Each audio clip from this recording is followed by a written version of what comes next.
ഇന്ന് ആനുകാലികത്തോടൊപ്പം ഉള്ളത് അഡ്വക്കേറ്റ് ടി.കെ.ജി. നായരാണ്. അദ്ദേഹം സ്വയം ഒന്ന് പരിചയപ്പെടുത്താം. ഞാൻ അഡ്വക്കേറ്റ് ടി.കെ.ജി. നായർ. ഞാൻ തിരുവനന്തപുരം എയർപോർട്ട് മാനേജറായിട്ട് റിട്ടയർ ആയ ആളാണ്. NSSൻ്റെ പ്രതിനിധിസഭാ മെമ്പറായിരുന്നു. പത്തനംതിട്ട താലൂക്ക് യൂണിയൻ കമ്മിറ്റി അംഗമായിരുന്നു. ഇപ്പോൾ ഞാൻ കുമ്പഴ ഭാരത കേസരി NSS കരിയൂത്തിൻ്റെ പ്രസിഡൻ്റായിട്ട് പ്രവർത്തിക്കുക. ഇപ്പോൾ അഡ്വക്കേറ്റ് ടി.കെ.ജി. നായരാണ് നമ്മുടെ ഇന്നത്തെ അതിഥി. അതിനൊരു വിശേഷപ്പെട്ട കാരണം കൂടിയുണ്ട്. കഴിഞ്ഞ ദിവസങ്ങളിൽ TV-യിൽ മാത്രമല്ല ഇന്നത്തെ പത്രത്തിൽ ഒരു വാർത്തയുണ്ടായിരുന്നു. NSS ജനറൽ സെക്രട്ടറി സുകുമാരൻ നായർക്ക് അറസ്റ്റ് വാറണ്ട്. ഇന്നത്തെ പത്രത്തിൽ അദ്ദേഹം അത് തെറ്റായ വാർത്തയാണ് എന്ന് പറഞ്ഞുകൊണ്ട് അദ്ദേഹം മുന്നോട്ട് വന്നിട്ടുമുണ്ട്. അദ്ദേഹം പറയുന്ന അറസ്റ്റ് വാറണ്ടിന് കുറച്ച് കാലത്തിൽ കൂടി സ്റ്റേ നിലവിലുണ്ട് എന്നാണ് പറയുന്നത്. അപ്പോൾ എന്താണ് അതിൻ്റെ സത്യാവസ്ഥ? അത് ഇന്നലെ അദ്ദേഹം പറഞ്ഞിരിക്കുന്ന പ്രസ് സ്റ്റേറ്റ്മെൻറ്റ് അത് പച്ചക്കള്ളമാണ്. കാരണം അറസ്റ്റ് വാറണ്ട് കോടതി ഇഷ്യൂ ചെയ്താണ്. നമ്മളതിൻ്റെ ഈ കോർട്ട് വെബ്സൈറ്റിൽ നിന്ന് എടുത്ത സ്ക്രീൻഷോട്ട് സഹിതം നമ്മൾ അതിന് ക്ലാരിഫിക്കേഷൻ നമ്മൾ കൊടുത്തുവിട്ടിട്ടുണ്ട്. പക്ഷേ മുഖ്യധാരാ മാധ്യമങ്ങളൊന്നും അത് കൊടുക്കില്ല. കാരണം NSSനെതിരെയുള്ള ഒരു അലിഗേഷൻസോ അല്ലെങ്കിൽ എന്തെങ്കിലും ഒരു കംപ്ലൈൻറ്റോ മുഖ്യധാരാ മാധ്യമങ്ങളിൽ കൊടുക്കില്ല. അതിന് കാരണം വേറെയാണ്. പക്ഷേ ഈ സമയത്ത് നമ്മൾ ഇത് കഴിഞ്ഞ വർഷം ഡോക്ടർ വിനോദ് കുമാർ എന്ന് പറഞ്ഞ ആളാണ് എറണാകുളം ഡിസ്ട്രിക്ട് ആൻഡ് സെഷൻസ് കോടതിയിൽ ഈ കേസ് ഫയൽ ചെയ്തത്. കാരണം മറ്റ് പലർക്കും അറിയാത്തതുപോലെ NSS നായർ സർവീസ് സൊസൈറ്റി എന്ന് പറയുന്നത് ഒരു കമ്പനിയായി രജിസ്റ്റർ ചെയ്ത് 1925. അതിനു മുമ്പ് 1914 NSS തുടങ്ങി നിലവിൽ വന്നെങ്കിലും ആ 14 തൊട്ട് 25 കാലഘട്ടത്തിൽ ഇതൊരു പബ്ലിക് ട്രസ്റ്റായിട്ടും അത് കഴിഞ്ഞ് 25 ഇതൊരു ട്രാവൻകൂർ കമ്പനി റെഗുലേഷൻസ് അനുസരിച്ചിട്ട് രജിസ്റ്റർ ചെയ്തു. നമുക്ക് ആദ്യം തന്നെ കുറച്ചുകൂടി നമ്മുടെ പ്രേക്ഷകർക്ക് വ്യക്തമാക്കുന്ന രീതിയിൽ എന്തായിരുന്നു ഈ കേസ്, എന്തിന്മേലായിരുന്നു അറസ്റ്റ്? കേസ് ഇപ്പോൾ അദ്ദേഹം എന്തുകൊണ്ടാണ് അദ്ദേഹം ഈ സ്റ്റേ നിലനിൽക്കുന്നത്, അത് ഒന്ന് ചുരുക്കി പറഞ്ഞതിന് ശേഷം നമുക്ക് ഇത് ഈ കേസ് എന്ന് പറയുന്നത് കമ്പനി ലോയിലെ ചില പീനൽ പ്രൊവിഷൻസ് ഉണ്ട്. ആ സെക്ഷൻസ് കംപ്ലൈ ചെയ്തില്ലെങ്കിൽ അതിനുള്ള പെനാൽറ്റി ഉണ്ട്. ദാറ്റ് ഇസ് ഇംപ്രിസൺമെന്റ് ഉണ്ട്, ഫൈൻ ഉണ്ട്, രണ്ടും കൂടിയുണ്ട്. അപ്പോൾ ഇതിൽ കമ്പനി ലോയിലെ ഒരു ഡെസിഗ്നേറ്റഡ് കോർട്ടുണ്ട്. കമ്പനി ലോയുടെ പീനൽ പ്രൊവിഷൻസ് ട്രൈ ചെയ്യാനുള്ള ഡെസിഗ്നേറ്റഡ് കോർട്ടാണ് Ernakulam additional district and sessions court 7. അപ്പോൾ ആ കോടതിയിൽ ഈ കമ്പനി പ്രൊവിഷൻ കമ്പനി ലോ 2013 അനുസരിച്ച് കോർപ്പറേറ്റ് ഫ്രോഡ്, ഈ കൺസീൽമെന്റ് ഓഫ് ഫാക്ട്സ്, അതുപോലെ റിട്ടേണുകൾ ഫയൽ ചെയ്യുക, റെസൊല്യൂഷൻസ് വരും, അതിലെ ഫാക്ട്സ് കൺസീൽ ചെയ്യുന്നെങ്കിൽ അത് ഒരു ഒഫൻസാണ്. അത് 6 months to 10 years ഇംപ്രിസൺമെന്റ് കിട്ടാവുന്ന ഒരു പ്രൊവിഷനുള്ള ഒഫൻസാണ്. ആ ഒഫൻസിൽ ഉള്ള കേസ് എറണാകുളം അഡീഷണൽ ഡിസ്ട്രിക്ട് കോടതിയിൽ ഫയൽ ചെയ്തു. അത് ഫയലിൽ സ്വീകരിച്ചു, സ്റ്റേറ്റ്മെന്റ് എടുത്തു, നോട്ടീസ് അയച്ചു. പക്ഷേ ആ നോട്ടീസ് അയച്ചിട്ടൊന്നും അതിൽ ഈ റെസ്പോണ്ടൻസ് ഹാജരായില്ല. അപ്പം കഴിഞ്ഞ ജൂൺ 29 പോസ്റ്റിങ്ങിൽ ആ കോടതി പറഞ്ഞു അക്യൂസ്ഡ് നോട്ട് പ്രസന്റ്, അതുകൊണ്ട് സ്റ്റേ ഓർഡർ ഉണ്ടെന്ന് പറയുന്നു, ഇപ്പോൾ ഫർദർ പ്രൊസീഡിങ്സ് സ്റ്റേ ചെയ്തിട്ടുണ്ടെന്ന് പറയുന്നു. പക്ഷേ ഇത് കോടതിയെ അറിയിച്ചിട്ടില്ല. So produce the stay order and issue notice to the advocate of the accused. അങ്ങനെ പറഞ്ഞ് ജൂൺ 29 കേസ് വീണ്ടും ഓഗസ്റ്റ് 13 പോസ്റ്റ് ചെയ്തു. ഇതൊക്കെ നമുക്ക് ഈ കോർട്സിന്റെ വെബ്സൈറ്റിൽ നിന്ന് എടുക്കാവുന്നതാണ്. ഈ കേസിന്റെ അടിച്ചു കൊടുത്ത ഹിസ്റ്ററി ഓഫ് കേസ് ഹിയറിംഗിനകത്തിൽ ഇതൊക്കെ പറഞ്ഞിട്ടുണ്ട്. ഇപ്പോൾ ഓഗസ്റ്റ് 13 ദിവസം പരിഗണിച്ചപ്പോഴാണ് വീണ്ടും despite notice no representation of the accused. അപ്പോഴ് കോടതി പറഞ്ഞു ഇഷ്യൂ ബെയിലബിൾ വാറണ്ട്. അല്ല, ഈ ഒരു സാഹചര്യത്തിൽ അദ്ദേഹത്തിന് ഇങ്ങനെ പറയാൻ സാധിക്കുമോ? തീർച്ചയായിട്ടും സാധിക്കും. ഒരു കേസിൽ ഒരു അക്യൂസ്ഡ് ഒരു കോടതി നോട്ടീസ് അയച്ചു കഴിഞ്ഞാൽ he should appear or he should appear through counsel. അതേ ഒരു അഡ്വക്കേറ്റ് മുഖാന്തരമോ നേരിട്ടോ ഹാജരാവണം. ആയില്ല. ഇത് എന്തോ സ്റ്റേ ചെയ്തിരിക്കുന്നു എന്നൊക്കെ എവിടെയോ ആരൊക്കെയോ പറയുന്നു എന്നുള്ളതല്ലാതെ അത് കോടതിയെ ധരിപ്പിക്കേണ്ട ബാധ്യത അക്യൂസ്ഡിനുള്ളതാണ്. എനിക്കെതിരെയുള്ള കേസ് സ്റ്റേ ചെയ്തിരിക്കുന്നു എന്ന് പറയേണ്ട ബാധ്യത അക്യൂസ്ഡിനാണ്. അത് കോടതി തിരക്കി പിടിച്ച് കണ്ടുപിടിക്കേണ്ടതല്ല. ഏതെങ്കിലും കോടതിയിൽ ഇതിന് സ്റ്റേ ഉണ്ടോ എന്ന് അന്വേഷിക്കേണ്ട ജോലി കോടതിയുടെ അല്ല, അത് അക്യൂസ്ഡിൻ്റെ. അക്യൂസ്ഡ് അത് ചെയ്തില്ല. അക്യൂസ്ഡ് അല്ല, അഡ്വക്കേറ്റാണ്. അത് ചെയ്തില്ല. നോട്ടീസ് അയക്കാൻ കോടതി പറഞ്ഞു. നോട്ടീസ് അയച്ചിട്ടും അതിനെ റെസ്പോണ്ട് ചെയ്തില്ല. അപ്പൊ പിന്നെ കോടതിക്ക് ഓപ്ഷൻ വേറെ എന്താ? അതാണ് അടുത്ത പ്രൊസീജിയർ. അത് അതിന്റെ പ്രൊസീജിയർ കോഡുണ്ട്, അതനുസരിച്ച് ഇനി എന്താകും അതിനൊരു അത് കഴിഞ്ഞു. അപ്പൊ അത് പിന്നെ വാറണ്ട് ഇഷ്യൂ ചെയ്ത് കഴിഞ്ഞപ്പോഴത്തേക്ക് പിന്നെ ആക്ടിവേറ്റ് ആയി. ഇപ്പൊ ഈ ഗവൺമെന്റ് മെഷീനറിയോ അല്ലെങ്കിൽ വേറെ ആരെങ്കിലും ഒക്കെ ഭീഷണിപ്പെടുത്തുന്ന പോലെ ഒരു എന്താ പറയുന്ന ഒരു അവഗണന ജുഡീഷ്യറിയോട് കാണിച്ചു കഴിഞ്ഞാൽ കാര്യം മാറും. അപ്പോ സമൻസ് ഇഷ്യൂ ചെയ്ത് കഴിഞ്ഞപ്പോഴത്തേക്ക് ആക്റ്റീവ് ചെയ്തു. പെട്ടെന്ന് തന്നെ പിറ്റേ ദിവസം കൊണ്ട് സ്റ്റേ ഓർഡർ പ്രൊഡ്യൂസ് ചെയ്തപ്പോൾ കോടതിക്ക് നോർമൽ പ്രൊസീജിയർ വാറണ്ട് വിട്ടു. ഈ 2013 കമ്പനി ആക്ട്, അപ്പൊ അത് ബാധകമാണെന്നും അല്ലെന്നും രണ്ട് വാദങ്ങളുണ്ട്. അപ്പൊ അതേക്കുറിച്ച് എന്താണ്? 2013 ആക്ട് ബാധകമാണെന്നുള്ളതിന് തർക്കമില്ല. കാര്യം അത് സുകുമാരൻ നായർ തന്നെ സമ്മതിച്ചിട്ടുണ്ട്. സുകുമാരൻ നായർ ഫയൽ ചെയ്യുന്ന വാർഷിക റിട്ടേൺ, അദ്ദേഹം റിട്ടേൺ ഫയൽ ചെയ്യുന്നത് കേരള നോൺ ട്രേഡിംഗ് കമ്പനി രജിസ്ട്രാർക്കാണ്. ആ റിട്ടേണിന്റെ ഫ്രണ്ട് പേജ് എടുത്ത് നോക്കിയാൽ മതി. അതിൽ പറഞ്ഞിരിക്കുന്നത് return submitted pursuant to section 92(1) of 2000 Companies Act 2013 and section 11(1) of Companies Management and Administration Rules 2014. ഇപ്പൊ 2013 ആക്ട് അനുസരിച്ച് റിട്ടേൺ സബ്മിറ്റ് ചെയ്യുന്ന സുകുമാരൻ നായർ പത്രക്കാരോട് വന്നിട്ട് ഞങ്ങൾക്ക് കമ്പനി ആക്ട് ബാധകമല്ല എന്ന് പറഞ്ഞാൽ അത് എങ്ങനെ നിലനിൽക്കും? രണ്ടാമത്തെ കാര്യം, കേരള ഹൈക്കോടതിയിൽ 2 കേസിൽ ബഹുമാനപ്പെട്ട ഹൈക്കോടതിയുടെ വിധിയുണ്ട്. ഈ നോൺ ട്രേഡിംഗ് കമ്പനി ആക്ട് എന്ന് പറയുന്നത് ഒരു സ്കെലിട്ടൺ ലെജിസ്ലേഷനാണ്. അതിലൊരു 6-7 സെക്ഷൻസേ ഉള്ളൂ. അതെല്ലാം റെഫർ ചെയ്തിരിക്കുന്നത് കമ്പനീസ് ആക്ടാണ്. Companies act 1956, 1956 company act. 56 company act 2013 repeal ചെയ്തു. ആ റിപ്പീൽ ചെയ്യുമ്പോൾ റിപ്പീലിംഗ് ക്ലോസിൽ തന്നെ പറയുന്നുണ്ട്, 465 ക്ലോസിൽ പറയുന്നുണ്ട് പുതിയ ആക്ടിന്റെ പഴയ ആക്ടിൽ രജിസ്റ്റർ ചെയ്ത കമ്പനികളെല്ലാം ഈ ആക്ടിൽ രജിസ്റ്റർ ചെയ്തതായിട്ട് deemed to be registered under this act എന്ന് പറയുന്നത്.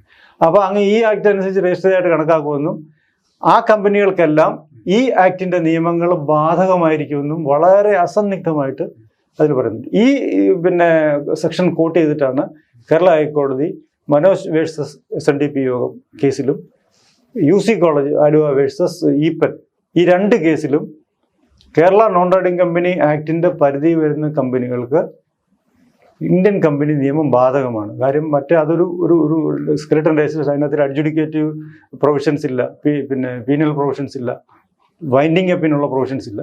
It is not a self contained code. അതുകൊണ്ട് അതിനെല്ലാം one has to look back to the parent act. അതുകൊണ്ടാണ് ഇത് ബാധകമാണ് എന്നുള്ളതൊരു അക്സെപ്റ്റഡ് ഫാക്റ്റ് ആണ്. ജുഡീഷ്യൽ ഡിസിഷൻസ് ഉണ്ട്, ലീഗൽ പൊസിഷൻസ് ഉണ്ട്. അല്ലെ, ഇങ്ങനൊരു വാദം ഉയർത്തിക്കൊണ്ട് വരാനുള്ള പിന്നിലുള്ള താല്പര്യം എന്താ? പിന്നുള്ള താല്പര്യം സ്ട്രിഞ്ചന്റ് പ്രൊസീജിയർ. 2013 ആക്ട് എനാക്ട് ചെയ്തിരിക്കുന്നത് to take care of the interest of the investors.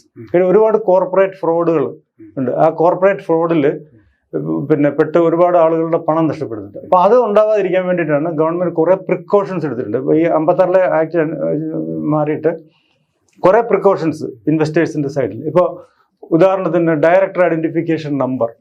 ഒരു ഡയറക്ടർക്ക് ഒരു യൂണീക്ക് നമ്പർ ഉണ്ട്. അപ്പോൾ ഒരു കമ്പനി ഉണ്ടാക്കിയിട്ട് അത് പൊളിച്ച് മാറിപ്പോയിട്ട് വേറൊരു കമ്പനി ഉണ്ടാക്കാൻ അദ്ദേഹത്തിന് ഒത്തില്ല. Every director should have a DIN number. അതിപ്പോൾ എത്ര ഡയറക്ടർ കമ്പനി ഉണ്ടെങ്കിൽ ആ ഒരു നമ്പറേ ഉള്ളൂ. അപ്പോൾ ഒരു ഫ്രോഡ് ഉള്ളത് കാണിച്ചാൽ അടുത്ത കമ്പനി ഉണ്ടാകുമ്പോൾ പിടിക്കപ്പെടും. അപ്പോൾ അത് ഇങ്ങനെയൊക്കെയുള്ള ഈ പ്രീനൽ പ്രൊവിഷൻസിൽ നിന്ന് രക്ഷപ്പെടാൻ വേണ്ടിയാണ് ഇത് ആക്ട് ബാധകമല്ല എന്ന് പറയുന്നത്. ഇപ്പൊ ഈ കൊടുത്തിരിക്കുന്ന കേസിലേക്ക് തിരിച്ചു വന്നാൽ ഈ കൊടുത്തിരിക്കുന്ന റിട്ടേൺ മുഴുവൻ ശരിയായിട്ടല്ല, തെറ്റായിട്ടാണ്. ഇതൊരു പബ്ലിക് കമ്പനിയാണ്, കമ്പനി ലിമിറ്റഡ് ബൈ ഗ്യാരണ്ടി. പക്ഷെ ഇദ്ദേഹം റിട്ടേൺ ഫയൽ ചെയ്തിരിക്കുന്നത് 1 person കമ്പനി എന്ന് പറഞ്ഞിട്ടാണ് റിട്ടേൺ ഫയൽ ചെയ്തത്. അപ്പൊ ഈ റിട്ടേണിൽ തന്നെ ഒരുപാട് distortion of facts, concealment of facts ഇതൊക്കെ ഉണ്ട്. ഈ ഫ്രോഡിനാണ് ക്രിമിനൽ ഒഫൻസിൽ വെച്ചിട്ട് എറണാകുളം കോടതിയിൽ കേസ് ഫയൽ ചെയ്തിരിക്കുന്നത്. അപ്പൊ ഈ ഭാവിയിൽ ഇതിന്റെ ഒരു നാൾവഴികൾ എങ്ങനെയായിരുന്നു? ഇതിന് നമ്മൾ ആ കൊടുത്ത കേസ് പെറ്റീഷണർ സ്റ്റേ വെക്കേറ്റ് ചെയ്യാവുന്നേ ഉള്ളൂ. അതും അദ്ദേഹം പറഞ്ഞിരിക്കുന്നത് കോടതിക്ക് ബോധ്യപ്പെട്ട് സ്റ്റേ കൊടുത്തു. പെറ്റീഷണറുടെ ഭാഗം കേൾക്കാതാണ് ഈ സ്റ്റേ കൊടുത്തത്. ഇപ്പൊ ഞങ്ങൾക്ക് ഇത് ബാധകമല്ല എന്നും പറഞ്ഞുകൊണ്ട് ചെന്നു ഞങ്ങളെ അനാവശ്യമായിട്ട് കേസിൽപ്പെടുത്തി. എന്തുകൊണ്ടാണ് അദ്ദേഹം വീണ്ടും വീണ്ടും ഞങ്ങൾക്ക് ഇത് ബാധകമല്ല എന്ന് പറയുന്നത്? ബാധകമായി കഴിഞ്ഞ പുള്ളി അദ്ദേഹം ഇപ്പോ ഡയറക്ടർ അല്ല. 2013 കമ്പനി ആക്ട് ബാധകമാണ് എന്ന് വന്നാൽ NSSന് ജനറൽ ഡയറക്ടേഴ്സ് ഇല്ല. Everybody has vacated their seats. കാര്യം 167 സെക്ഷൻ അനുസരിച്ചിട്ട് ഒരാളുടെ ഡിസ്ക്വാളിഫിക്കേഷൻ ആണെങ്കിൽ ഡിസ്ക്വാളിഫൈ ചെയ്ത ആൾ ആ പൊസിഷൻ വെക്കേറ്റ് ചെയ്തിട്ട് കണക്കാക്കണമെന്ന്. ആ പൊസിഷൻ വെക്കേറ്റ് ചെയ്തിരിക്കുന്ന ആൾ വീണ്ടും കണ്ടിന്യൂ ചെയ്യുകയാണെങ്കിൽ there is another penal provision. അല്ല, അതാണ് ഈ ചോദിച്ചു വന്നത്. കാരണം ഈ വാർത്ത ആദ്യം കേൾക്കുന്ന അല്ലെങ്കിൽ വായിക്കുന്ന സമയത്ത് ആൾക്കാരുടെ മനസ്സിലൊരു ധാരണ ഉണ്ടാവും. രണ്ടാമത് അതിനെ ഖണ്ഡിച്ചുകൊണ്ട് അദ്ദേഹം തന്നെ മുന്നോട്ട് വരുന്നു. അപ്പോൾ ആൾക്കാർ വലിയ കൺഫ്യൂസ്ഡ് ആണ് വാസ്തവത്തിൽ. അപ്പൊ എന്താണ് ഇതിന്റെ കൂടുതൽ അതിനകത്തിൽ നമുക്കുള്ള ഒരു വീക്ക്നെസ് എന്ന് പറഞ്ഞു കഴിഞ്ഞാൽ മുഖ്യധാരാ മാധ്യമങ്ങളൊന്നും ഇത് കൊടുക്കില്ല. അത് അവർ പലതരത്തിലുള്ള ആനുകൂല്യങ്ങൾ, ആശ്രിത നിയമനം, ബന്ധ നിയമനം, ഇതൊക്കെ കിട്ടിക്കൊണ്ട് ഒരുപാട് കാര്യങ്ങൾ അതൊക്കെ പറയാൻ പോയി കഴിഞ്ഞാൽ ഒരുപാടുണ്ട്. അങ്ങനെയുള്ളത് കൊണ്ട് മുഖ്യധാരാ മാധ്യമങ്ങളൊന്നും ഈ വാർത്തകളൊന്നും കൊടുക്കില്ല. അപ്പൊ ആളുകൾക്ക് ഇത് അറിയില്ല. ഇപ്പൊ NSS കമ്പനിയാണെന്ന് അറിയാത്ത നായർ സമുദായ അംഗങ്ങളുണ്ട്, കരയോഗ ഭാരവാഹികളുണ്ട്. അപ്പൊ അതാണ് നമ്മുടെ ഇതൊന്നും അറിയില്ല. ഇതൊന്നും പുറത്തു കൊടുക്കുന്ന കാര്യങ്ങൾ. ഇതെല്ലാം ഹൈലി കോൺഫിഡൻഷ്യൽ നേച്ചറിൽ വെച്ചിരിക്കുന്ന, രാജ്യസുരക്ഷയെ ബാധിക്കുന്ന ഡോക്യുമെന്റ് വെച്ചിരിക്കുന്ന, ആ ഒരു സേഫ്റ്റിയിലാണ് NSSന്റെ ബൈലോ ഒക്കെ വെച്ചിരിക്കുന്നത്. ഇതൊക്കെ നമ്മൾ ഇത് എടുക്കുന്നത് ഈ വേറെ ഡിപ്പാർട്ട്മെന്റിൽ RTI മുഖാന്തരമാണ് ഇതൊക്കെ എടുക്കുന്നത്. അതുകൊണ്ടാണ് ഞാൻ ആ ചോദ്യം ഉന്നയിച്ചത്. അതുകൊണ്ടാണ് കുറച്ചുകൂടി കാര്യങ്ങൾ വ്യക്തമാകട്ടെ. അതാണ് കാര്യം. ആൾക്കാർക്കറിയില്ല. നമ്മൾ ഈ പറയുന്നത്, നമ്മളിപ്പോഴും പറയുന്നു, ഈ പറയുന്ന ഏതെങ്കിലും കാര്യങ്ങൾ ഒരു ഒരു സംവാദം അദ്ദേഹം ചങ്ങനാശ്ശേരി ഒരു സമ്മേളനം വിളിച്ചു കൂട്ടിയിട്ട് NSSന് എതിരെ പ്രചരണം നടത്തുന്നു, ഇന്നലെ ദുഷ്പ്രചരണം നടത്തുന്നു എന്നൊക്കെ പറയും. അപ്പൊ അങ്ങനെ അദ്ദേഹം ഒരു സമ്മേളനം വിളിച്ചു കൂട്ടിട്ട് ഞങ്ങൾ ആ സമ്മേളനത്തിൽ പങ്കെടുക്കാം. അതെ, തീർച്ചയായിട്ടും. ഈ കഴിഞ്ഞ ഒരുപാട് ട്രാൻസാക്ഷൻസ് ഒന്നും ആൾക്കാർ അറിയുന്നില്ല. അവിടെ നടക്കുന്ന ഈ ഏകദേശം ഒരു 300 പേരെ വെച്ചിട്ടാണ് അദ്ദേഹം സമുദായത്തെ നടത്തിക്കൊണ്ട് പോകുന്നത്. ഈ 300 പേരെ സെലക്ട് ചെയ്തിരിക്കുന്നത് ഇതിന്റെ സംഘടനാ സെറ്റപ്പ് പറഞ്ഞു കഴിഞ്ഞാൽ നമുക്ക് വലിയ ഒരു അതിശയമാണ്. എങ്ങനെ ഇത്രയും എഡ്യൂക്കേറ്റഡ് ആയിട്ടുള്ള, ഇത്രയും അഡ്വാൻസ് ആയിട്ടുള്ള ഒരു കമ്മ്യൂണിറ്റിയെ എങ്ങനെ ഇതേമാതിരി കൈപ്പിടിയിൽ ഒതുക്കുമെന്ന് പറഞ്ഞാൽ, എല്ലാ താലൂക്ക് യൂണിയനിലും ഓരോ സെക്രട്ടറി എന്നൊരു പോസ്റ്റ് ഉണ്ട്, യൂണിയൻ സെക്രട്ടറി. ആ യൂണിയൻ സെക്രട്ടറി എന്ന് പറയുന്നത് ഈ NSSന്റെ ഉദ്യോഗസ്ഥരാണ്, ശമ്പളം പറ്റുന്ന ഉദ്യോഗസ്ഥരാണ്. ഈ ഉദ്യോഗസ്ഥന്മാർ മുഖാന്തരമാണ് ഈ കരയോഗങ്ങളിൽ തിരഞ്ഞെടുപ്പ് നടത്തുന്നത്. ഇപ്പോൾ ഓരോ കരയോഗങ്ങളിൽ ഒരാളെ കണ്ടുവെക്കും, യാതൊരു പ്രതികരണവും ഇല്ലാത്ത, എന്തു വന്നാലും പ്രതികരിക്കാത്ത, അല്ലെങ്കിൽ NSS ജോലിയുള്ള ആരുടെയും ഒരു ബന്ധു, അപ്പോൾ പ്രതികരിക്കത്തില്ല, ഇരിക്കുന്ന ഒരാൾ. അങ്ങനെ കണ്ടുപിടിച്ച ആളുകളെ സെലക്ട് ചെയ്തിട്ടാണ് അദ്ദേഹം ഈ എതിരില്ലാതെ തെരഞ്ഞെടുത്തു എന്ന് അവകാശപ്പെടുന്നത്. എവിടെങ്കിലും എതിർപ്പുണ്ടെങ്കിൽ അവിടെ തെരഞ്ഞെടുപ്പ് നടത്തില്ല. അതാണ് ഈ കമ്പനി വകുപ്പില്ല. അത് ചോദ്യം ചെയ്യാനും എങ്ങനെ ചോദ്യം ചെയ്യാൻ പറ്റും? ആരോട് ചോദ്യം ചെയ്യാൻ? അത് ചോദ്യം ചലഞ്ച് ചെയ്ത് കഴിഞ്ഞാൽ അതിന് റിപ്ലൈ ഇല്ല. ഇപ്പൊ ഇലക്ഷൻ അതാണ് ഏറ്റവും വലിയൊരു കോർപ്പറേറ്റ് ഫ്രോഡ് എന്ന് പറയുന്നത്. അകത്തുനിന്ന് തന്നെ ഏതെങ്കിലും രീതിയിൽ ചോദ്യം ചെയ്യുന്നവരുണ്ട്. ചോദ്യം ചെയ്തവരാണ് ഈ പുറത്തു പോയതൊക്കെ. ഇങ്ങനെയൊക്കെ ഹൈ റേഞ്ച് യൂണിയനിൽ കാലാവധി ഉള്ളിൽ അത് തെരഞ്ഞെടുപ്പ് നടത്തിയില്ല. കാര്യം ഹൈ റേഞ്ച് യൂണിയന് അദ്ദേഹത്തിന്റെ ചൊൽപ്പടിക്ക് നിൽക്കുന്നില്ല. അവരുടെ സ്വതന്ത്രമായ രീതിയിൽ കുറെ പ്രോജക്ട്സുകളൊക്കെ ചെയ്യുന്നു.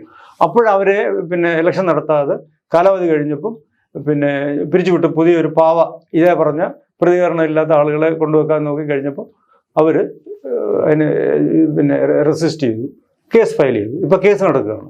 അതിന്റെ ഹൈറേഞ്ചിലെ കട്ടപ്പന കോടതിയിൽ കേസ്. അതെ, തീർച്ചയായിട്ടും. ഈ പ്രൊവിഷൻ ഞാൻ ഒരു കാര്യം പറയാം. ഈ കോർപ്പറേറ്റ് ഫ്രോഡ് എന്ന് ഞാൻ പറഞ്ഞു വന്നത്, ഒരു കമ്പനി എന്ന് പറഞ്ഞാൽ NSS കമ്പനിയാണ്. താലൂക്ക് യൂണിയനുകളും കരയോഗങ്ങളും ഈ കമ്പനിയിലെ അംഗങ്ങളാണ്, ഷെയർ ഹോൾഡേഴ്സാണ്. ഒരു കമ്പനിക്ക് ഇന്ത്യൻ കമ്പനി നിയമം അനുസരിച്ച് ഒരു കമ്പനിക്ക് അതിലെ അംഗങ്ങളുടെ കാര്യങ്ങളിൽ ഇടപെടാൻ അധികാരമില്ല. അംഗങ്ങളുടെ ഭരണത്തിൽ ഇടപെടാൻ അധികാരമില്ല. ഇത് NSS ചെയ്യുന്നുണ്ട്. ഇത് സുകുമാരൻ നായർ ചെയ്യുന്നുണ്ട്. എങ്ങനെയെന്ന് ചോദിച്ചു കഴിഞ്ഞാൽ, ഒരു അൺരജിസ്റ്റേർഡ് ബൈലോ ഉണ്ടാക്കിയിട്ടുണ്ട്. ആർട്ടിക്കിൾ ഓഫ് അസോസിയേഷൻ അനുസരിച്ചാണ് കമ്പനി പ്രവർത്തിക്കേണ്ടത്. അത് അങ്ങ് സൈലന്റ് ആക്കിയിട്ട് സമാന്തരമായി വേറൊരു ബൈലോ ഉണ്ടാക്കി എന്നിട്ട് അതിന്റെ ഒരു മോഡൽ എല്ലാ കരയോഗങ്ങൾക്കും യൂണിയനുകൾക്ക് കൊടുക്കും. ഈ ബൈലോ അംഗീകരിക്കും. കരയോഗത്തിന്റെ പൊതുയോഗം അംഗീകരിച്ച് അക്സെപ്റ്റ് ചെയ്തു. ഒരിക്കലൊരു കരയോഗം ഒരു ബൈലോ അക്സെപ്റ്റ് ചെയ്ത് കഴിഞ്ഞാൽ ഇറ്റ് ബിക്കംസ് ദെയർ പ്രോപ്പർട്ടി. പിന്നെ ആ ബൈലോ അമെൻഡ് ചെയ്യാനുള്ള അധികാരം ആർക്കാണ്? ആ കരയോഗത്തിനാണ്, ആ കരയോഗത്തിന്റെ പൊതുയോഗത്തിനാണ്. അതേസമയം അവിടുത്തെ സ്ഥിതി അതല്ല. ഈ കരയോഗത്തിന്റെ ബൈലോ അമെൻഡ് ചെയ്യുന്നത് ചങ്ങനാശ്ശേരിയിലാണ്. എന്നിട്ട് നമ്മളോട് പറയണത് നിങ്ങളത് നിങ്ങളുടെ പൊതുയോഗത്തിൽ വായിച്ച് ഇത് ചെയ്തില്ല. അപ്പോൾ ഇപ്പോൾ സപ്പോസ് ഒരു അനലോഗ് സ്റ്റേറ്റ്മെന്റ് ഞാൻ പറയാം. എനിക്കിപ്പോൾ ഒരു അദാനി എന്റർപ്രൈസിന്റെ ഒരു 100 ഷെയർസ് ഉണ്ട്. എൻ്റെ വീട്ടിലെ കാര്യങ്ങൾ നിശ്ചയിക്കാൻ അദാനി ഒരു ഉദ്യോഗസ്ഥനെ ചുമതലപ്പെടുത്താൻ പറ്റും. അതേപോലെ അനലോഗസ് കാര്യങ്ങളാണ് ഇപ്പോൾ നടക്കുന്നത്. ഈ സുകുമാരൻ നായർ ചെയ്യുന്നത്. കരയോ യൂണിയൻ ഇന്നലെ വൈക്കം യൂണിയനെ പിരിച്ചുവിട്ടു. ഇന്നലെ വൈകിട്ട് വൈക്കം താലൂക്ക് യൂണിയൻ വീണ്ടും പിരിച്ചുവിട്ടു. 2022 പിരിച്ചുവിട്ടിട്ട് ഒരു ഇലക്ഷൻ നടത്തിയാണ്. അപ്പൊ ഇങ്ങനെ ഇലക്ഷൻ നടത്തുന്നവരെ യൂണിയൻ അധികാരത്തിൽ വന്നു കഴിയുമ്പോൾ അദ്ദേഹത്തിന്റെ കാര്യങ്ങളെ ചോദ്യം ചെയ്യും. അദ്ദേഹം മനസ്സിൽ കാണുന്ന കാര്യങ്ങൾ അവിടെ നടപ്പാക്കാതിരിക്കുകയോ ചെയ്തു കഴിഞ്ഞാൽ അവിടുന്ന് കുറെ ആളുകളെ ഈ യൂണിയൻ സെക്രട്ടറി ഉണ്ട്. ഈ ആളുകളെ കമ്മിറ്റിക്കാര് ഒരു 6-12 പേരാണെങ്കിൽ ഒരു 7 പേരെ വിളിച്ചിട്ട് ഇവരും കൊണ്ട് നേരെ ചങ്ങനാശ്ശേരി ചെല്ലും. എന്നിട്ട് അവരോട് നിങ്ങളുടെ ഒരാളെ പ്രസിഡന്റ് ആക്കാം, നിങ്ങൾ റിസൈൻ ചെയ്യും. അങ്ങനെ അപ്പോൾ ഇവർ രാജിവെക്കും. ഇത് രാജിവെച്ച് കഴിഞ്ഞിട്ട് ഈ പ്രസിഡന്റിനെ തള്ളിയിട്ട് വൈസ് പ്രസിഡന്റിനെ പ്രസിഡന്റ് ആക്കും. ഇത് കേരളത്തിലെ മുഴുവൻ താലൂക്കുകളിലും നടക്കുന്ന പരിപാടി. ഈ ആളുകളെ ചങ്ങനാശ്ശേരിക്കുള്ളൂ. പക്ഷേ ഈ ആളുകൾ മനസ്സിലാക്കുന്നത് ഇവർ രാജിവെച്ചില്ലേ ഇവർ ഒരു ചുക്കും ചെയ്യാനില്ല. താലൂക്ക് യൂണിയനിലെ ഇവർ വിളിച്ച് രാജിവെക്കുന്ന വൈക്കം സുകുമാരൻ നായർ പറഞ്ഞ രാജിവെച്ചില്ലെങ്കിൽ ഒന്നും ചെയ്യാനില്ല. അത് അവർക്ക് മാത്രമൊന്നല്ല, താഴെത്തട്ടിലേക്കുള്ള ആൾക്കാർക്ക് കൂടി എല്ലാവർക്കും ബാധകമാണ്. കാര്യം ഒരു ഭരണസ്തംഭനം ഉണ്ടായാൽ ഇടപെടാനാണ് ബൈലോ പ്രൊവിഷൻ. അല്ല, ഭരണസ്തംഭനം ഉണ്ടാക്കിയിട്ട് ഇടപെടാൻ ബൈലോ പറഞ്ഞിട്ടില്ല. അതുകൊണ്ട് ഈ താലൂക്ക് യൂണിയൻ ആയാലും ശരി, കരയോഗങ്ങളായാലും ശരി, റിസൈൻ ചെയ്ത് കഴിഞ്ഞിട്ടെങ്കിൽ പോവാൻ ഞങ്ങൾ അഡ്വക്കറ്റിനെ വെക്കാമെന്ന് പറഞ്ഞാൽ റിസൈൻ ചെയ്യുന്നില്ല, റിസൈൻ ചെയ്യാൻ പറ്റില്ല എന്ന് പറഞ്ഞു കഴിഞ്ഞാൽ അവിടെ തീർന്നു, ഒന്നും ചെയ്യാൻ പറ്റില്ല. അല്ല, കേരള സമൂഹമായി അത്രയേറെ ഇഴയെടുപ്പമുള്ള ഒരു സമുദായമാണ്. അതെ, അതാണ്. അപ്പോൾ അതിലേക്ക് ഇദ്ദേഹം ആ സ്ഥാനത്തേക്ക് ജനറൽ സെക്രട്ടറി പദത്തിലേക്ക് വരുമ്പോൾ ആദ്യകാലങ്ങൾക്ക് മുതലേ ഇങ്ങനെ ആയിരുന്നു അദ്ദേഹത്തിന്? അതാ ഞാൻ പറഞ്ഞത്. താങ്കൾ ചോദിച്ച ചോദ്യം ഈ സുകുമാരൻ നായർ വന്നതിന് ശേഷമാണോ ഇത് സംഭവം തുടങ്ങിയിട്ടുണ്ട്? ഈ ബൈലോ പ്രൊവിഷൻസ് ഈ ബൈലോ അഡോപ്റ്റ് ചെയ്തപ്പോൾ തൊട്ടുണ്ട് 1925 കാലഘട്ടത്തിൽ. പക്ഷേ ആദ്യമായി ഈ പ്രൊവിഷൻ ഉപയോഗിച്ച് ഒരു താലൂക്ക് യൂണിയനെ പിരിച്ചുവിടുന്നത് 1985-ലാണ്. മഞ്ചേരി ഭാസ്കരൻപിള്ള എന്ന് പറഞ്ഞ ഒരു ഡയറക്ടർ ബോർഡ് മെമ്പർ കിടങ്ങൂർ പോയതിന് ശേഷം നാരായണ പണിക്കരും ഭാസ്കരൻ നായരുമുള്ള ഇലക്ഷൻ മത്സരം നടക്കുമ്പോൾ ഭാസ്കരൻ നായരോടൊപ്പം നിന്നു എന്നുള്ള കാരണത്താൽ ആ യൂണിയൻ പിരിച്ചുവിട്ടു. അന്നാണ് ആദ്യമായിട്ട് ഈ പ്രൊവിഷൻ ഉപയോഗിക്കുന്നത്. അപ്പോൾ അതിന് മുമ്പിരുന്ന ജനറൽ സെക്രട്ടറിമാരും മണ്ടന്മാരൊന്നുമല്ലല്ലോ. അവരുപയോഗിക്കാൻ എന്തുകൊണ്ടാണ്? അവരൊക്കെ ഡെമോക്രാറ്റിക് കൺസെപ്റ്റ് ഉണ്ട്, ഒരു കെട്ടുറപ്പുണ്ട്. ഇത്രയും ലിറ്റിഗേഷൻസ് ഇപ്പൊ കരയോഗങ്ങളും NSS തമ്മിൽ നടക്കുന്ന കേസുകൾ, എത്രയോ കരയോഗങ്ങൾ കേസുണ്ട്. നമുക്ക് തന്നെ ഒരുപാട് വിവരങ്ങൾ അറിയാം. ഒരുപാട് കരയോഗങ്ങൾ കേസുകൾ, താലൂക്ക് യൂണിയൻ കേസ്. ഇപ്പൊ പണ്ട് മന്നത്ത് പത്മനാഭൻ ഈ സമുദായം ഉണ്ടായപ്പോൾ 4 കെട്ടിനെ കുറിച്ച് പറഞ്ഞു അദ്ദേഹം, കേസ് കെട്ട്. അത് അദ്ദേഹം പറഞ്ഞ നായരുടെ ഒരു വീക്ക്നെസ് ആണ്. ഇപ്പൊ അതാ നടക്കുന്നത്. കാര്യം ജനാധിപത്യപരമായിട്ടൊരു മാർഗങ്ങൾ ഒരു അഭിപ്രായം പറയാൻ അവകാശമില്ല. അഭിപ്രായം പറഞ്ഞാൽ അവന് എടുത്ത് പുറത്താക്കുക. ഇപ്പൊ പുറത്തു പോകുന്നവന് ആത്മാഭിമാനം ഉള്ളവനാണ് ചെറുത്ത് നിൽക്കും, അല്ലാത്തവനാണ് പുറത്തു പോകും. ഇത് മുഴുവൻ ഒന്നടങ്കം ഒരു കൈപ്പിടിയിൽ ഒതുക്കി കഴിഞ്ഞു. 300 പേരെ വെച്ചുകൊണ്ട് ഒരു കേരളത്തിലെ ഒരു പ്രബലമായ സമുദായത്തെ ഹൈജാക്ക് ചെയ്തു എന്ന് തന്നെ നമ്മൾ ഉപയോഗിക്കാതെ. ഹൈജാക്ക് ഈ 300 പ്രതികരണ ശേഷി ഇല്ലാത്ത ആളുകളെ എടുത്ത് കീ പൊസിഷനകത്ത് ത്രൂ ഈ പറഞ്ഞ പെയ്ഡ് യൂണിയൻ സെക്രട്ടറീസ് അവർ മുഖാന്തരമാണ് ഈ ഹൈജാക്കിങ് നടന്നിട്ടുള്ളത്. അത് അല്ല, അപ്പോഴും സംശയം അവശേഷിക്കുന്നത് ഇതിൽ നിന്ന് എന്തെങ്കിലും തരത്തിലുള്ള ലാഭം അദ്ദേഹം എന്ത് ലാഭം പ്രതീക്ഷിച്ചിട്ടാകും ഇത്? അധികാരം. അദ്ദേഹത്തിന് ഇന്ന് കേരളത്തിലെ ഗവൺമെന്റിനെ ചലഞ്ച് ചെയ്യാൻ ആർക്കെങ്കിലും പറ്റുമോ? ജി സുകുമാരൻ നായർ എന്ന് പറഞ്ഞ വ്യക്തിക്ക് കേരളത്തിലെ ഗവൺമെന്റിനെ ചലഞ്ച് ചെയ്യാൻ പറ്റുമോ? കേരളത്തിലെ ഏതെങ്കിലും ഒരു രാഷ്ട്രീയ നേതാവിനെ ചലഞ്ച് ചെയ്യാൻ പറ്റുമോ? NSL ജനറൽ സെക്രട്ടറി പോസ്റ്റ് എന്ന് പറഞ്ഞാൽ ഈ can challenge anybody, get out അടിക്കാം. കേരളത്തിന്റെ പ്രതിപക്ഷ നേതാവിനെ ഗെറ്റ് ഔട്ട് അടിക്കുന്നു, ചെയ്തിട്ടുണ്ട്. പലരെയും ഗെറ്റ് ഔട്ട് അടിക്കും, ഗവൺമെന്റിനെ വെല്ലുവിളിക്കും. അപ്പൊ ആ പൊസിഷൻ പ്ലസ് ഫൈനാൻഷ്യൽ ലാഭം അദ്ദേഹത്തിന് ലാഭം. അദ്ദേഹം താമസിക്കുന്നത് NSS ഹെഡ് ഓഫീസിൽ നിന്ന് 1.5 കിലോമീറ്റർ ദൂരെയാണ്. അദ്ദേഹം വാങ്ങുന്ന യാത്രാ ചെലവ് ഡെയിലി ഏകദേശം 3000 രൂപയാണ്. അദ്ദേഹത്തിന് കാറ് കൊടുത്തിട്ടുണ്ട്, അദ്ദേഹത്തിന് കാറിന് പെട്രോൾ അടിക്കാൻ പൈസ കൊടുത്തിട്ടുണ്ട്, അദ്ദേഹത്തിന് ഡ്രൈവറുണ്ട്. ഇതെല്ലാം കഴിഞ്ഞിട്ടാണ് ഡെയിലി യാത്ര ചെലവെന്നും പറഞ്ഞ് എഴുതിയെടുക്കുന്നത്. ഈ 3000 രൂപ 90,000 റുപ്പീസ് പെർ മന്ത്. പിന്നെ അലവൻസ് ഒരു 60,000 രൂപ. പുള്ളിയുടെ ഒരു ക്വാളിഫിക്കേഷൻ അനുസരിച്ച് മാസം 1.5 ലക്ഷം രൂപ എടുക്കുന്ന വേറെ ഒരു പണി ഒരിടത്തും പുള്ളിക്ക് കിട്ടത്തില്ല. പിന്നെ ഈ പറഞ്ഞ സ്വാധീന ആളുകളെ മുഴുവൻ കണ്ണുരുട്ടി പേടിപ്പിച്ച് കാര്യങ്ങൾ നടത്തുക. അദ്ദേഹത്തിന്റെ കുടുംബത്തിന്റെ നേട്ടം ഈ അദ്ദേഹം ജനറൽ സെക്രട്ടറി അല്ലെങ്കിൽ വെറും 50% മാർക്കുള്ള അദ്ദേഹത്തിന്റെ മകൾക്ക് പിന്നെ UGC ഗൈഡ്ലൈൻസ് വിരുദ്ധമായിട്ട് കോളേജിൽ ജോലി കൊടുക്കത്തില്ല. എത്ര കരയോദര ആളുകൾക്ക് 50% ചലഞ്ച് ചെയ്യാവുന്ന വിഷയങ്ങളാണല്ലോ ഈ ഗൈഡ്ലൈൻസിനെ മറികടന്നുകൊണ്ടുള്ള നിയമനം. അത് ചലഞ്ച് ചെയ്യാത്ത ഇതാണ് വിഷയം. ഈ ചലഞ്ച് ചെയ്യുന്നവരെ ഇപ്പൊ തന്നെ പിന്നെ ഇതിനെതിരെ പ്രതികരിക്കുന്നവരുടെ ബന്ധുക്കൾ ആരെങ്കിലും NSSൽ ജോലിയുണ്ടോ എന്ന് അന്വേഷിച്ചിട്ട് അവരെ എടുത്തിട്ട് ആലത്തൂര് അതേപോലുള്ള ഭാഗങ്ങളിൽ തട്ടുക, ട്രാൻസ്ഫർ ചെയ്യുക. അങ്ങനെ ഒരു വളരെ ഒരു കിം ജോങ് ഉൻ മോഡൽ ഭരണം ആണ് അദ്ദേഹം അവിടെ നടത്തിക്കൊണ്ട്. അങ്ങനെ ഗതികെട്ടിട്ടാണ് ആളുകൾ പ്രതികരിക്കാൻ തുടങ്ങി. ഇതിപ്പോൾ ഓരോരോ കാര്യങ്ങൾ പ്രതികരിക്കാൻ തുടങ്ങി. അല്ല, NSSന്റെ ഒരു ഇത്തരത്തിലുള്ള പോളിസികൾ കേരളത്തിലെ സമൂഹത്തെ മുഴുവൻ ബാധിക്കുന്നുള്ളതാണ്. മുഴുവൻ ബാധിച്ചിട്ടുണ്ട്, സമുദായത്തെ ബാധിച്ചിട്ടുണ്ട്. സമുദായം ഇപ്പോൾ എവിടെ നിൽക്കുന്നു? നായർ സമുദായം ഇപ്പോൾ എവിടെ നിൽക്കുന്നു? നമ്മൾ ഒരു കാലത്ത് കേരളത്തിന്റെ ഭരണത്തിലും ഭരണ മേഖലയിലും നിർണായക സ്വാധീനം ഉണ്ടായിരുന്ന ഒരു സമുദായമാണ്. ഇപ്പൊ അത് എവിടെ നിൽക്കുന്നു? രാഷ്ട്രീയമായി പോലും അകറ്റി നിർത്തപ്പെടുന്ന ഒരു രാഷ്ട്രീയം അതാണ് ഈ പറഞ്ഞത്. രാഷ്ട്രീയമായിട്ടായാലും ഒരു പൊതുസമൂഹത്തിന്റെ ഒരു കാര്യത്തിൽ ഇടപെടത്തില്ല. ഈ ആളുകളെ പിന്നെ മാന്യന്മാരെ അല്ല വിശിഷ്ടാതികളായിട്ട് അവിടെ ചെല്ലുന്നവരെ മിസ്ബിഹേവ് ചെയ്യുക, അധിക്ഷേപിച്ച് വിടുക. അങ്ങനെ വരുമ്പോൾ ആ ഒരു ആനുകൂല്യം ക്രമേണ ഇതിനെ എത്ര നാളിങ്ങനെ കൊണ്ടുപോകും? അല്ലെങ്കിൽ അത് സമുദായം തീരുമാനിക്കണ്ടേ? സമുദായം പ്രതികരിക്കണം. അതിന്റെ ബേസിക് യൂണിറ്റ്സ് ആണ് കരയോഗങ്ങൾ.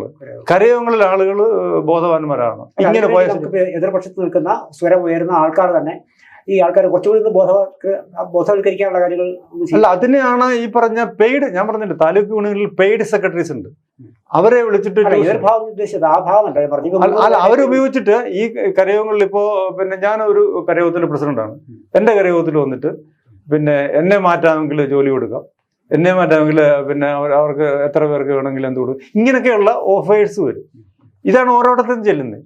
അപ്പോൾ അങ്ങനെ ചെല്ലുന്ന സമയത്തിൽ അങ്ങനെ അവർ എതിർ ശബ്ദങ്ങൾ അഴിച്ചമർത്തപ്പെടും. ഈ ജോലിക്ക് വേണ്ടി അല്ലെങ്കിൽ അടുത്ത വർഷം വാഗ്ദാനങ്ങളേ ഉള്ളൂ, അല്ലാതെ കൊടുക്കത്തില്ല. അതിനുവേണ്ടി ആളുകൾ ഈ പിന്നെ ഇതിന് സമുദായത്തിന്റെ വിശാല താല്പര്യത്തെ ഒതുക്കി വെച്ചുകൊണ്ട് സ്വന്തം താല്പര്യം നേടാൻ വേണ്ടി. ഇവിടെ 25-ാം തീയതിയോടെ എന്റെ വായിച്ച ഓർമ്മ അതൊരു സ്റ്റേജ് ലെവലുണ്ടെന്നാണ് അദ്ദേഹം പറയുന്നത്. അത് അല്ല എങ്കിൽ അതേനൊരു കോടതി അലക്ഷ്യം അല്ലേ? അത് കേസിന് ഒരു കേസ് സ്റ്റേ ചെയ്യുമ്പോൾ അതിനൊരു കാലാവധി എക്സ്റ്റെൻഡ് ചെയ്യും. ഇപ്പൊ വേറെ 2 കേസ് ഹൈക്കോടതിയിൽ ഇരിപ്പുണ്ട്. 28 പ്രാവശ്യം അദ്ദേഹത്തിന്റെ അഭിഭാഷകരുടെ റിക്വസ്റ്റ് അനുസരിച്ച് മാറ്റിവെച്ചു. നമുക്ക് സാമാന്യം ഊഹിക്കാവുന്ന ഒരു കാര്യമാണ്. ഒരു കേസിൽ സ്റ്റഫില്ല, ഒരു കേസിന് ഇത് കേസ് നിലനിൽക്കത്തില്ല എന്നുണ്ടെങ്കിൽ അത് ഹിയറിംഗ് നടത്തി തള്ളിക്കളയല്ലേ വേണ്ടേ, അതിന് സഹകരിക്കല്ലേ വേണ്ടേ. ഈ കേസ് മാറ്റിക്കൊണ്ട് 28 പ്രാവശ്യമൊക്കെ ഈ കേസ് മാറ്റിവെപ്പിക്കാൻ കാരണം ഇദ്ദേഹത്തിന്റെ അഡ്വക്കേറ്റ്സ് തന്നെയാണ്. അപ്പൊ ഈ കേസ് നീട്ടിക്കൊണ്ട് പോവുക, എന്നിട്ട് ഈ കാര്യം ഈ കേസ് വിധി വന്നു കഴിഞ്ഞാൽ പിന്നെ ഇദ്ദേഹം പിന്നെ ഈ പറഞ്ഞ കമ്പനി ആക്ടിന്റെ പരിധി വന്നു കഴിഞ്ഞാൽ ഒരുപാട് പ്രശ്നങ്ങളുണ്ടോ? ഇദ്ദേഹത്തിന് ഈ പദത്തിലിരിക്കാൻ ഇപ്പോ അർഹനല്ലെങ്കിൽ അതില്ല. നിയമത്തിന്റെ മുമ്പിൽ അദ്ദേഹത്തിന് പദവി ഇല്ല. നിയമത്തിന്റെ യാതൊരു വിധത്തിലും സാധ്യമല്ല. നമ്മൾ ചോദ്യം ചെയ്യുന്നത് ഇപ്പോ പിന്നെ നോൺ ട്രേഡിംഗ് കമ്പനി രജിസ്ട്രാർക്ക് ഞാൻ പറഞ്ഞു, നോൺ ട്രേഡിംഗ് കോടതി മുഖേന ചോദ്യം ചെയ്തു കഴിഞ്ഞു. ചോദ്യം ചെയ്തിട്ട് അതാണ് ഞാൻ പറഞ്ഞത്, 28 തവണ ആ കേസ് പിന്നെ മാറ്റിവെച്ചു. അതിങ്ങനെ തീർപ്പ് അത് ഇദ്ദേഹത്തിന്റെ സ്വാധീനം കൊണ്ടാണ്. ഇദ്ദേഹത്തിന്റെ അഭിഭാഷകർ കേസ് കേൾക്കാൻ തയ്യാറല്ല. ബഹുമാനപ്പെട്ട കോടതി കേൾക്കാമെന്ന് പറഞ്ഞാൽ ഇദ്ദേഹത്തിന്റെ അഭിഭാഷകർ എന്തെങ്കിലും ഒഴിവ് പറഞ്ഞിട്ട് നീട്ടിക്കൊണ്ടുപോകും. ഈ പ്രതികരിക്കുന്ന ആൾക്കാരുടെ എണ്ണം ഇപ്പൊ കൂടി വരികയാണോ? തീർച്ചയായിട്ടും ഒരു ഇഷ്ടം പോലെ കൂടി. ഇപ്പൊ ഈ കൂടെ നിൽക്കുന്ന ഇദ്ദേഹത്തിന്റെ കൂടെ ഇരിക്കുന്നവർ തന്നെ ഇദ്ദേഹം എപ്പോഴാണ് താഴെ പോകുന്നത് നോക്കിയിരിക്കുകയാണ്. അവര് തന്നെ പിന്നെ പ്രതികരിക്കാത്ത അവരുടെ സ്ഥാനം നഷ്ടപ്പെടുമെന്ന് വിചാരിച്ചു. ഒരു നല്ല വിഭാഗം അദ്ദേഹത്തിന്റെ കൂടെയുള്ള ഒരു 90% ആളുകളും എങ്ങനെങ്കിലും ഇദ്ദേഹത്തെ വലിച്ച് താഴെ ഇട്ടാൽ കൊള്ളാം എന്നുള്ള ആഗ്രഹമുള്ളവരാണ്. അവര് പിന്നെ അതിനുവേണ്ടി ഉള്ള കാര്യങ്ങൾ ചെയ്യുന്നവരുമാണ്. എന്തായാലും സമുദായത്തിനും കേരള സമൂഹത്തിനും ദോഷകരമല്ലാത്ത സംഭവവാസങ്ങൾ ഉണ്ടാകട്ടെ നാളെ എന്ന് നമുക്ക് ആശിക്കാൻ കഴിയുള്ളൂ. അത് തീർച്ചയായിട്ടും നമ്മുടെ ഒരു ശ്രമമാണ് തന്നെയാണ്. കാര്യം ഈ സമുദായം ഇങ്ങനെയല്ല പോകേണ്ടത്. ഈ സമുദായം കുറച്ച് എഡ്യൂക്കേറ്റഡ് ആയിട്ടുള്ള കൾച്ചേർഡ് ആയിട്ടുള്ള ആളുകളുള്ള ഒരു സമുദായമാണ്. ഈ സമുദായത്തിന് കേരളത്തിന്റെ പൊതുസമൂഹത്തിന് നല്ലതായിട്ട് കോൺട്രിബ്യൂട്ട് ചെയ്യാൻ സാധിക്കും. നല്ല പൊട്ടൻഷ്യൽ ഉള്ള ഒരു സമുദായമാണ്. ഇതിനെ ആ പൊതുസമൂഹത്തിന് കോൺട്രിബ്യൂട്ട് ചെയ്യത്തക്ക രീതിയിലുള്ള ഒരു ഓർഗനൈസേഷനായിട്ട് മാറ്റിയെടുക്കുക, നമ്മുടെ ഈ സമുദായത്തിലെ താഴേക്കടയിലുള്ള ആളുകളെ ഉയർത്തിക്കൊണ്ടുവരിക, എന്നുള്ള ഒരു ലക്ഷ്യത്തോടാണ് നമ്മൾ ഇത് ചെയ്യുന്നത്. അല്ല നമുക്ക് ഇതിനകത്തിൽ അദ്ദേഹത്തെ മാറ്റിയിട്ട് അവിടെ കയറി ഇരിക്കാനുള്ള യാതൊരു താല്പര്യമില്ല. നമ്മളെ പിടിച്ചു വലിച്ചുകൊണ്ട് അവിടെ ഇരുത്തിയാലും നമ്മൾ ഇരിക്കില്ല. അപ്പൊ അതുകൊണ്ടാണ് നമ്മൾ ഇതായിട്ട് ആരെങ്കിലും പ്രതികരിക്കേണ്ടത്. എന്നും ഇങ്ങനെ ഈ രീതിയിൽ പോയി കഴിഞ്ഞാൽ ഈ സമുദായം എവിടെ ചെന്നെത്തും? എന്തായാലും ഞങ്ങൾ താങ്കളെ ബന്ധപ്പെടുമ്പോൾ ഞങ്ങൾക്ക് മനസ്സിൽ ഇത്രയേ ഉണ്ടായിരുന്നുള്ളൂ.